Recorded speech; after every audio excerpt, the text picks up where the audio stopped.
এটা আশঙ্কা কেন হয়? আশঙ্কা একটা মানুষ, আওয়ামী লীগের যারা ভোটার তাদের কি সিটিজেনশিপ ক্যান্সেল করা হয়েছে? তাদের কি ভোটার তালিকায় নাম থাকবে না? তারা কি ভোট দিতে যেতে পারবে না? এরকম কি কোনো ডিক্লারেশন হয়েছে? তো তারা কোথাও ভোট দিবে, তারা যদি আমার পার্টিতে ভোট দেয়, এটা আশঙ্কা কেন?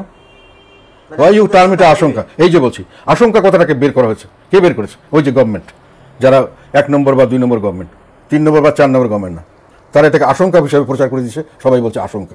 কেন আশঙ্কা? এটা কি দেশের নাগরিক নয়? এটা কি দেশের মালিক না? না, আশঙ্কার কেন করবো? আশঙ্কা কেন হলো? জাতীয় পার্টিকে দিলে আশঙ্কা কেন? জামাতকে দিলে আশঙ্কা নয় কেন? আমাদের কাছে আসতে পারে যেহেতু তাদের অল্টারনেটিভ বন্ধ হয়ে যাচ্ছে। তারা জামাতকে ভোট দিবে না, তারা হয় ভোট দিবে না, অথবা যদি ভোট দিতে হয় তারা আমাদেরকে দেবে। আমরা না থাকলে তারা বিএনপিকেও দিতে পারে। যদি বিএনপির সঙ্গে একটা ভালো, বিএনপি যদি সুযোগ সুবিধা দেয়, তারা ক্ষমতা আসলে তাদেরকে ডিস্টার্ব করবে না, তাহলে তাদেরকেও দিতে পারে। তারা জামাতকে দিবে না।